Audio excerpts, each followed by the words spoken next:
Hello বন্ধুরা, কেমন আছো তোমরা সবাই? আশা করি অনেক অনেক ভালোই আছো। আর তোমাদের ভালোবাসায় আমিও অনেক ভালো আছি, কারণ তোমরা আমাকে যে পরিমাণে ভালোবাসা দিয়েছ এবং সাপোর্ট দিয়েছ তা আমি কোনোদিন ভুলতে পারবো না। তাই তোমাদেরকে মজা দেওয়ার জন্য আবারও একটি নতুন গল্প নিয়ে হাজির হলাম। গল্পটি শোনার মতো, আশা করি তোমাদের দাঁড়িয়ে যাবে এবং তোমরা হাতের কাজ করতে সবাই হেডফোন নিয়ে বসে যাও। যদি আমার গল্প শুনে মজা পাও তাহলে অবশ্যই আমার চ্যানেলটি সাবস্ক্রাইব করবে। তো চলো বন্ধুরা, আমরা কথা না বাড়িয়ে আসল গল্পে চলে যাই। আমার স্বামী রোজ শহর থেকে বাড়ি আসার সময় আমার জন্য পান নিয়ে আসত, আর আমি সেটা খুব ভালোবেসে খেয়ে নিতাম। কিন্তু কেন জানি না, তারপর আমি অজ্ঞান হয়ে যেতাম। সকালে যখন জ্ঞান ফিরত তখন আমার সব পোশাক ভিজে থাকত। একদিন আমি ওর নিয়ে আসা পানটা ফেলে দিই আর অজ্ঞান হয়ে যাবার ভান করে শুয়ে থাকি। তারপরে আমার স্বামী আমার সাথে যা করে সেটা শুনলে আপনার শরীরের লোম শক্ত হয়ে যাবে। কারণ বিয়ের প্রথম রাতেই আমি হলুদ রঙের পোশাক পরে স্বামীর ঘরে যাই, যাতে আমার স্বামী আমার দিক থেকে চোখ ফেরাতে না পারে। আমি একটা গ্রামের মেয়ে। এই পোশাকটা আমাকে আমার এক বন্ধু দিয়েছে, যার শহরে বিয়ে হয়েছে। সে আমার স্বামীকে হাতে রাখার অনেক রকম কৌশল বলেছে। আমার স্বামী সবুজ ঘরে ঢুকে আমার পোশাকটা দেখে থমকে দাঁড়ায়। ও তো আমাকে গ্রামের একটা সাধারণ মেয়ে ভাবে। সবুজের সামনে পোশাকটা পরে থাকতে আমার অনেক লজ্জা পাচ্ছিল। কিন্তু এখন আমার স্বামী আর আমাকে ওর মন জয় করতেই হবে। আমার বিয়ে নিয়ে অনেক স্বপ্ন ছিল, আর আজকের রাতটার জন্য আমি বহুদিন ধরে অপেক্ষা করেছিলাম। যখন ঘনিষ্ঠ হবার সময় এগিয়ে আসছিল, আমার মনটা ধড়ফড় করতে থাকল। সবুজ আমার কাছে আসে আর আমার হাতটা ধরে বলে, তোমাকে অনেক সুন্দর দেখাচ্ছে। ওর এই একটা কথা আমার জীবনটা আরও রঙিন করে, আমার জীবনটা আরও রঙিন করে দেয়া। সবুজ তার পকেটের ভেতর হাত দেয়। আমি ভাবলাম ও হয়তো আমাকে বিয়ের প্রথম রাতে কোনো উপহার দেবে। কিন্তু ও যখন পকেট থেকে কাগজের মতো কি বের করল, আমি অবাক হলাম। আমি দেখলাম ওর হাতে একটা পানের কৌটো। সবুজ সেই কৌটোটা খোলে আর বলে, আজ বিয়ের প্রথম রাতে আমি নিজের হাতে তোমাকে মিষ্টি পান খাওয়াবো। সবুজের কথা শুনে আমার মুখে হাসি ফুটে ওঠে। ও বলে যে ও শুধু আমার জন্য শহর থেকে এই পান বানিয়ে এনেছে। ও ভালোবেসে ওই পানটা আমাকে খাওয়ায় আর আমিও খুশি হয়ে পানটা খেয়ে নিই। পানটা খুব মিষ্টি ছিল। সবুজ আমার চোখে চোখ রেখে ভালোবাসার কথা বলতে থাকে, আর আমি নিজেও জানি না আমি কখন ঘুমিয়ে পড়ি। কিছুক্ষণ পরে আমি জ্ঞান হারিয়ে ফেলি। সকালে যখন আমার ঘুম ভাঙে তখন ঘড়িতে 10:30 বেজেছিল। আমার পোশাকটা সব ভিজে গেছিল। আমি ভাবতে থাকলাম যেই রাতের জন্যই আমি এতদিন ধরে অপেক্ষা করেছিলাম, সেই রাতে আমি কি করে ঘুমিয়ে পড়লাম। তারপর আমার সবুজের কথা মনে পড়ল। কে জানে ও কি মনে করল কিনা। আমার পোশাকটা ভিজল কি করে? সবুজ ঘরে ছিল না। আমি তাড়াতাড়ি করে পোশাকটা পরিবর্তন করে গোসল করে তৈরি হয়ে নিলাম। আমি যখন চুল আঁচড়াচ্ছিলাম তখন সবুজ ঘরে ঢোকে। কিন্তু তার মনটা অনেক খারাপ ছিল। সে কোনো কথা বলল না। আমি যখন ওর সাথে কথা বলার চেষ্টা করি ও অনেক রেগে যায়। এটা আমার কেমন একটা মনে হয়। আমি ঠিক করলাম আমি যেইভাবেই হোক ওর পোশাকগুলো নিয়ে আসব। ও ঘর থেকে চলে যাবার পরে আমার মাসি, যে এখন আমার শাশুড়ি, তিনি আমার ঘরে আসেন। আমার চোখে জল দেখে উনি জিজ্ঞেস করেন, কি হয়েছে বৌমা? আমি বললাম যে আমি সবুজকে রাগিয়ে দিয়েছি মা। মা বলে, আমি এক্ষুনি ওর সাথে কথা বলছি। কিন্তু আমি মাসির হাত ধরে তাকে অনুরোধ করি সে যেন সবুজকে কিছু না বলে, না হলে ও আরও রেগে যাবে। আমার কথা শুনে মাসি চুপ করে যায় আর বলে, ছোট ছোট ব্যাপারে অভিমান করো না। কয়েকটা দিন সবুজের সাথে থাকলে তুমি ওর স্বভাবটা খুব ভালো করে বুঝতে পারবে। আমি মাসির কথা শুনে মনে একটু সাহস পাই। মা বাবার আদরের মেয়ে হবায় আমি মাসিরও অনেক আদরের। আমার ছোটবেলা ছিল, আমার অনেক আগে থেকেই ইচ্ছে ছিল আমার বিয়ে যেন মাসির ছেলে সবুজের সাথেই হয়। আমার যখন 14.5 বছর বয়স হয় তখন মাসি আমার সাথে দেখা করতে আসে আর আমাকে মিষ্টি মুখ করায়। আমি খুব খুশি ছিলাম, কারণ মাসি আমাকে খুব ভালোবাসত। তাই মা বাবাও এই বিয়েতে আপত্তি করেনি। সবুজ শহরে একটা ভালো চাকুরি করে। সে সকাল বেলা কাজে বেরিয়ে যেত আর রাতে বাড়িতে ফেরে। ছেলের রোজগারের টাকা দিয়ে মাসি গ্রামে একটা বড় বাড়ি তৈরি করে। আমার আর সবুজের অনেক বছর দেখা হয়নি, কারণ ও বেশিরভাগ সময় শহরে থাকত। যখন বাড়ি আসত তখন থাকত। যখন বাড়ি আসত আমাদের গ্রামে আসার ও সময় পেত না। আমাদের বিয়ে ঠিক হবার পরেও ও আমার সাথে দেখা করতে আমার গ্রামে আসেনি। এটা নিয়ে মামার মনে অনেক প্রশ্ন জাগে। একদিন যখন মাসি আমাদের সাথে দেখা করতে আমাদের গ্রামে আসে, তখন আমি তাকে কথায় কথায় জিজ্ঞেস করি যে সবুজ কেন আমাদের গ্রামে আসে না। মায়ের কানে যখন এই কথাটা যায় তখন মা আমাকে একটা মার দেই আর বলে, তোর লজ্জা করে না নিজের হবু স্বামীকে নিয়ে এসব প্রশ্ন করতে? মাসি মুচকি হেসে বলে, কেন আসবে না? ওর যখন সময় হবে ও নিশ্চয়ই আসবে। ওর শরীরে এখন শহরের হাওয়া বয়েছে। আজকাল অনেক কম কথা বলে। ও আর আগের মতো নেই, খুব গম্ভীর হয়ে গেছে। মাসির কথা শুনে মা বলে, যখন ছেলেদের উপর সংসারের দায়িত্ব এসে পড়ে তখন তারা এরকম গম্ভীর হয়ে যায়। আমার মেয়ের এখনো বুদ্ধিশুদ্ধি হয়নি, যা মনে আসে তাই জিজ্ঞেস করে বসে। মা রেগে আমার দিকে তাকায় আর আমি ওখান থেকে উঠে নিজের ঘরে চলে আসি। মাসি চলে যাওয়ার পর মা আমাকে অনেক বকা দেয়, মা কত অনেক কথা শোনায়। মা কত কি না বলল, কিন্তু আমার কোনো কথাই কানে এলো না, কারণ আমি তখন নিজের খেয়ালে মগ্ন ছিলাম। আমি এই ভেবে খুশি ছিলাম যে আমার হবু স্বামী একজন শহরের লোক। শহরে গিয়ে থাকা আমার অনেক দিনের ইচ্ছে। মাসি বিয়ের জোগাড় যন্ত্র করার জন্য 10 মাসের মতো সময় চেয়ে নেয়। আর এই 10 মাস আমি শুধু স্বপ্ন দেখতে থাকি। তখন কি আর আমি জানতাম যে একদিন আমার সব স্বপ্ন ভেঙে চুরমার হয়ে যাবে। সবুজের সাথে আমার বিয়ের সব রীতিনীতি মেনে অনেক ধুমধাম করে হয়। বিয়ের পর আমি মায়ের থেকে বিদায় নিয়ে সবুজের সাথে মাসির বিদায় নিয়ে গ্রামে চলে আসি। মাসি আমাকে পেয়ে অনেক খুশি ছিল, কিন্তু বিয়ের প্রথম রাতে ঘুমিয়ে পড়ার জন্য সবুজ আমার উপর অনেক রেগে গেছিল। সে সারাদিন আমার সাথে কথা বলেনি। আমি সারাদিন ওর পেছন পেছন ঘুরতে থাকি, কিন্তু ও আমার দিকে ফিরেও তাকায় না। সবুজ ছাদে গিয়ে বসে রইল, আর তাই গ্রামের মেয়েদের ছাদে যাওয়া বারণ। তাই আমি ওর পেছন পেছন ছাদে যেতে পারিনি। ও রাতের বেলা ঘরে আসে, তখন আমি কেঁদে কেঁদে চোখ বট করে ফেলেছি। ও আমার পাশে এসে বসে আর বলে, আমাকে ক্ষমা করে দাও, আমার মাকে ক্ষমা করে দাও। মাথা গরম হয়ে গেছিল। কাল আমি তোমার কাছে বসেছিলাম আর তুমি এমন করে ঘুমালে যে তোমাকে আমি কতবার ডাকলাম কিন্তু তুমি উঠলে না, তাই আমি রেগে গেছিলাম। আমি জানতাম যে দোষটা আমারই, তাই আমি সবুজের কাছে ক্ষমা চেয়ে নিলাম। আর ওকে কথা দিলাম এরপর থেকে এমনটা আর কোনোদিন হবে না। খুশি হয়ে আমার লম্বা চুলের প্রশংসা করতে থাকে। আমি ভাবি সবুজ সারাদিন এত রেগেছিল, আর এখন হঠাৎ ওর আচরণ এমন পরিবর্তন হয়ে গেল কি করে। আবার মিষ্টি পান বের করে। ও আজ আবার পান বের করে আমাকে খাওয়ায় আর বলে, পান খেলে তোমার ঠোঁটটা লাল হয়ে যায়, তোমার সুন্দর ঠোঁটটা আরও সুন্দর হয়ে ওঠে। এমন মিষ্টি করে ও কথাটা বলে যে আমি লজ্জায় লাল হয়ে যাই। সবুজ আমার হাতটা ধরে কিছু একটা বলছিল, কিন্তু আমি কিছুই বুঝতে পারছিলাম না। কিছুক্ষণ পরে আমি এই পৃথিবী থেকে অনেক দূরে চলে যাই। আমার যখন জ্ঞান ফিরে আসে তখন আমি দেখি দুপুর 12টা বেজেছে। আমি তাড়াতাড়ি উঠে বসলাম। আমার মনে হলো সবুজ নিশ্চয়ই আজ আবার অনেক রেগে গেছে, কিন্তু আমি এটা কিছুতেই বুঝতে পারছি না যে রাতে আমার এত গভীর ঘুম কি করে আসছে। আমার পোশাকটা সব ভিজে গেছিল, আমার শীত করছিল। আমি গোসল করে যখন ঘরের বাইরে গেলাম তখন দেখি সবুজ আমার মাসিকে বলছে, তুমি এ কেমন মেয়ের সাথে আমার বিয়ে দিয়েছ? এর তো ঘুম থেকে ওঠার কোনো সময় ঠিক নেই। এর সাথে আমি সারা জীবন কি করে পার করব? এটাও জানে না যে গ্রামের মেয়েদের সকাল বেলা উঠে বাড়ির কাজকর্ম করতে হয়। তুমি 7 সকালে উঠে বাড়ির সব কাজ করছো আর উনি মহারানীর মতন ঘুমোচ্ছেন। এরকম চলতে থাকলে আমি আর বেশি দিন তোমার ভাইয়ের মেয়েকে এই বাড়িতে রাখব না। এসব কথা শুনে আমি একটু অবাক হয়ে যাই। আমির ভাবিনি যে আমার স্বামী এতটা কঠিন হতে পারে। আমার আর দাঁড়িয়ে এর পরের কথাগুলো শোনার মতন সাহস হলো না। আমি রান্নাঘরে চলে গেলাম। মাসি সত্যি সকাল থেকে উঠে অনেক কাজ করেছে।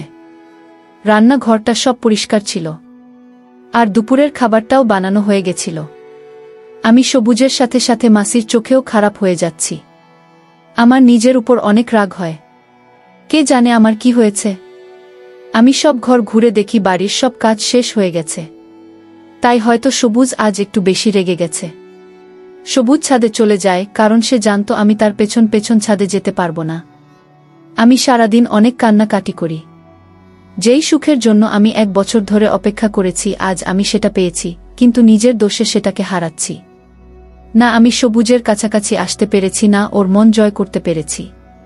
আজ ওর কথা শুনে আমি ভালো করেই বুঝতে পেরেছি যে আমি আর বুঝাতে পেরেছি যে কোনো ভুল করলে ও আমাকে বাড়ি থেকে বের করে দেবে। গ্রাম থেকে বারবার আমার মায়ের ফোন আসছিল। মা বলছিল 6-7 মাসের জন্য আমার বাপের বাড়িতে গিয়ে থাকতে। বিয়ের নিয়ম অনুযায়ী বিয়ের পর মেয়েদের 7 দিনের জন্য তাদের বাপের বাড়ি গিয়ে থাকতে হয়।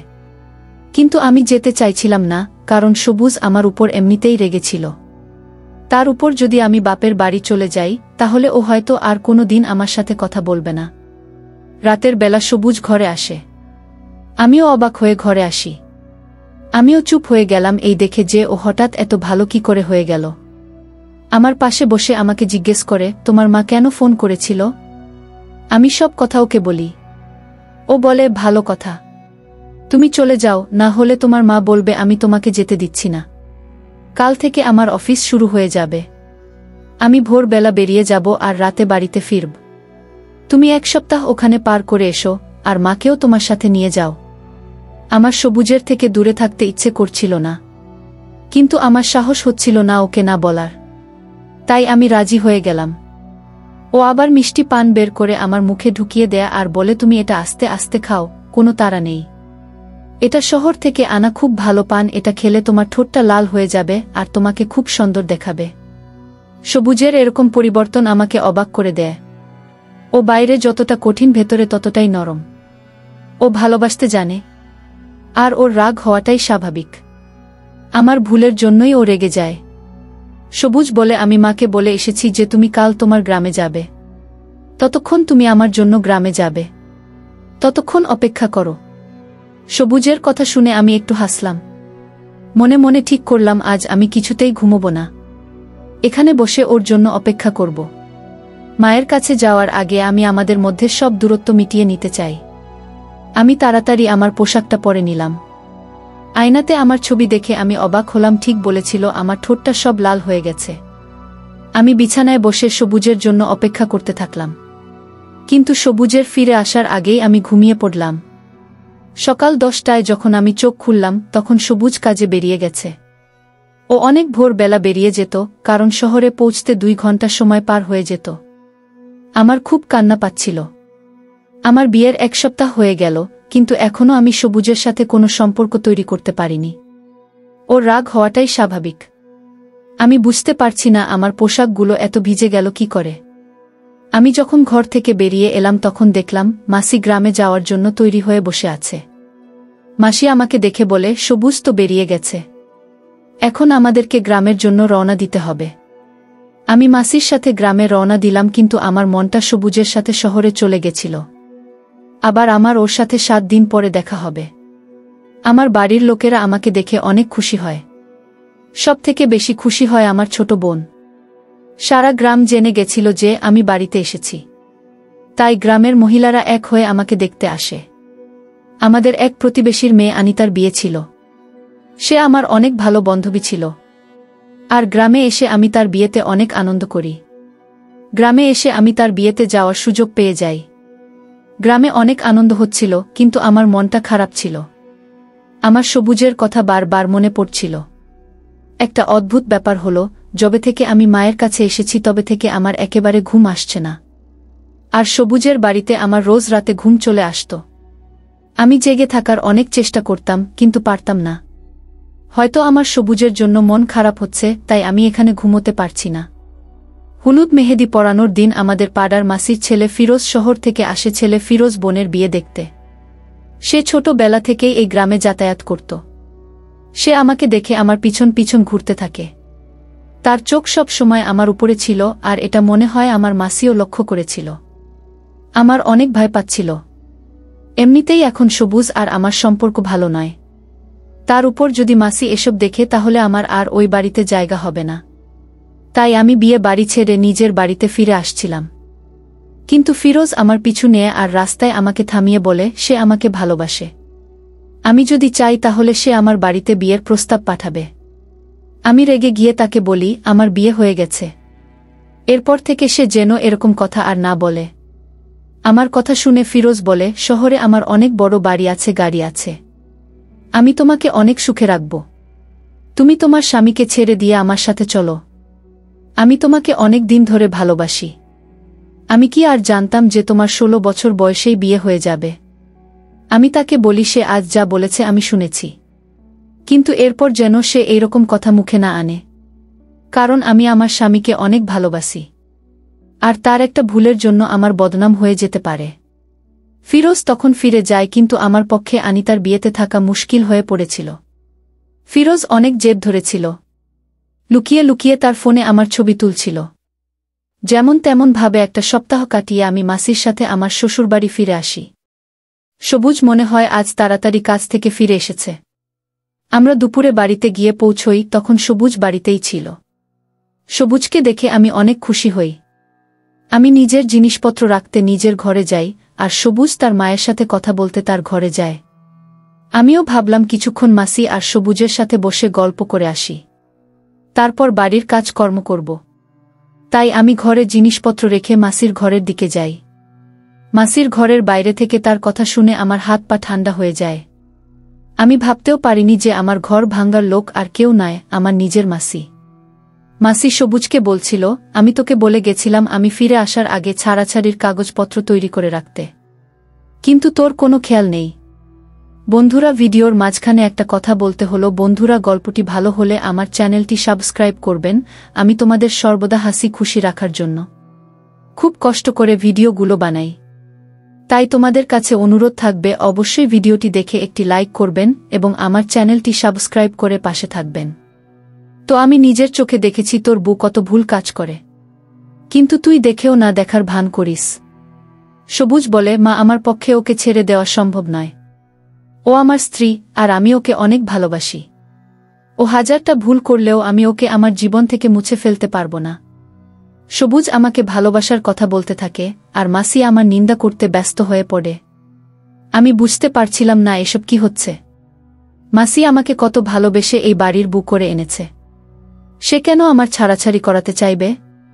আর সবুজ, যাকে আমার অনেক কঠিন মনে হয়েছিল, সে বলছে সে আমাকে ভালোবাসে, আর আমার হয়ে তার মায়ের সাথে ঝগড়া করছে।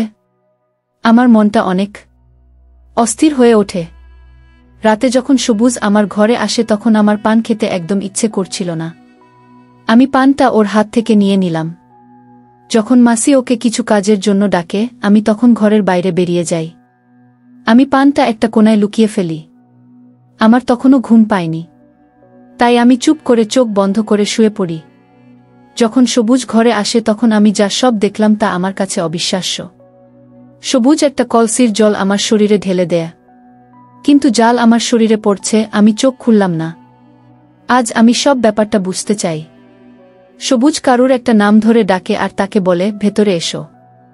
ও অজ্ঞান হয়ে গেছে। তারপরে একটা সুন্দর দেখতে মেয়ে আমার ঘরে ঢোকে আর এসে আমার খাটে সবুজের পাশে বসে। তারপরে ওরা দুইজনে খুব ঘনিষ্ঠ হতে শুরু করে। আমি আর মেনে নিতে পারছিলাম না। আমার শরীরটা ভিজে গেছিল আর আমি ঠান্ডায় কাঁপছিলাম। আমি উঠে বসলাম। আমাকে উঠে বসতে দেখে দুইজনে ভয় ভয় চোখে আমার দিকে তাকায়। আমি সবুজের দিকে তাকাই। তখন আমার এত রাগ হচ্ছিল যে আমার প্রাণ থেকে সব ভয় দূর হয়ে গেছিল।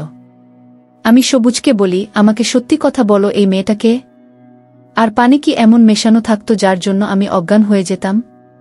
তুমি কেন করলে এটা আমার সাথে? আমাকে কেন ঠকালে? আমি একের পর এক প্রশ্ন করতে থাকি। আমার মধ্যে দিয়ে একটা ঝড় বয়ে যায়।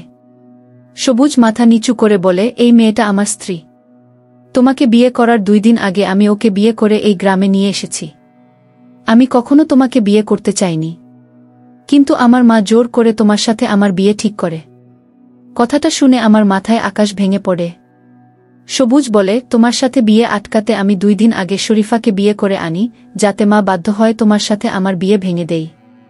কিন্তু মা আমার কথা শোনে না। মা আমার উপর অনেক বল দেয়া আর বলে শরীফাকে ছেড়ে দিয়ে দিতে। সবুজ শরীফাকে ছাদের ঘরে রেখে দেয়, কারণ সে জানত গ্রামের মেয়েরা ছাদে যায় না। তাই সে জানত আমি কখনো ছাদে যাব না। ও ইচ্ছে করে পানে ঘুমের ওষুধ মিশিয়ে দিত যাতে আমি ঘুমিয়ে পড়ি, আর ও আমারই ঘরে শরীফার সাথে সময় কাটাতে পারে। শরীফা শহরে নাটক করত, তাই মায়ের মনে হতো ওর আচরণ, তাই মা বারবার আমাকে বলতো ওকে ছেড়ে দিতে। কিন্তু শরীফা আমার প্রথম আর শেষ ভালোবাসা। মা আমাকে নিজে এই পৃথিবী থেকে চলে যাওয়ার ভয় দেখিয়েছিল, তাই আমি তোমাকে বিয়ে করতে রাজি হয়েছিলাম। তখন আমি বুঝতে পেরেছিলাম যে সবুজ শরীফাকে ছাড়া থাকতে পারবে না। ও আমাকে সব সত্যি কথা বলে দেয়। সব শুনে আমার বলার মতন কিছুই ছিল না। আমি বুঝতে পারি যে সেই দিন দুপুরে মাসি সবুজ আর শরীফার ছাড়াছাড়ির কথা বলছিল। যার আমি অন্য মনে করেছিলাম। আমার এই অবস্থার জন্য সবুজ একা দায়ী নয়, আমার মাসিও দায়ী। মাসি সব জানত যে তার ছেলে অন্য কাউকে ভালোবাসে আর তাকে সে বিয়েও করে ফেলেছে। তারপরেও সে তার সাথে আমার বিয়ে দেয়। কিন্তু আমি এই কথা শোনার পরে একটা লোকের সাথে সারা জীবন পার করতে পারবো না যে অন্য কাউকে ভালোবাসে, আর যার জন্য সে আমাকে ঘুমের ওষুধ খাওয়াতে পিছপা হয় না। আমি আমার জিনিসপত্র গুছিয়ে নিলাম আর জিনিসপত্র গুছিয়ে নিয়ে মাসিকে সালাম করে নিজের গ্রামের দিকে রওনা দিলাম। মাসি আমাকে অনেক আটকানোর চেষ্টা করে। মাসি বলে যে সবুজ শরীফাকে ছেড়ে দেবে আর পুরোপুরিভাবে তোমার হয়ে যাবে সবুজ। কিন্তু আমি এমন একটা মানুষের সাথে থাকতে পারবো না যে আমাকে ভালোবাসা দিতে পারবে না। আমি মা বাবাকে বলে সবুজের থেকে ছাড়াছাড়ি নিয়ে নিলাম। আমার মা বাবা আমাকে অনেক ভালোবাসে, তারা কখনোই চায় না আমি এমন একটা লোকের সাথে সংসার করি। পাড়ার মাসির থেকে ফিরোজ খবর পায় যে আমার বিয়ে ভেঙে গেছে, তাই সে বিয়ের প্রস্তাব নিয়ে তার বাড়ির লোকেদের আমার বাড়িতে পাঠায়। কিন্তু আমি তাদেরকে বলে দিই আমি এখন বিয়ে করতে চাই না, আমি এখন আরও পড়াশোনা করতে চাই আর নিজের পায়ে দাঁড়াতে চাই। সব বৈবাহিক সম্পর্ক যে সফল হবে তার কোনো মানে নেই, কিন্তু কারুর বিয়ে অসফল হওয়া মানে এই নয় যে সেই মানুষটাও অসফল হবে। আমার বিয়ে ভেঙে যাওয়ার পর আমি জীবনে সফলতা পাই, পড়াশোনা করে ভালো রেজাল্ট করি আর জেলায় আমার গ্রামের মুখ উজ্জ্বল করি। আমি আমার সব বোনেদের আর মেয়েদের বলছি, তারা যদি বৈবাহিক জীবনে সফলতা অর্জন করতে না পারি তাহলে সেটা ভুলে গিয়ে তাদের অন্য রাস্তা বেছে নেওয়া উচিত। এমন একটা রাস্তা বেছে নেওয়া উচিত যেখানে তারা সফলতা পাবে। তো বন্ধুরা, আজকে এই পর্যন্তই। ভিডিওটি দেখার জন্য অনেক অনেক ধন্যবাদ। যদি আমাদের গল্পটা আপনাদের ভালো মনে হয়ে থাকে তাহলে আমাদের চ্যানেলটি সাবস্ক্রাইব করবে। ধন্যবাদ।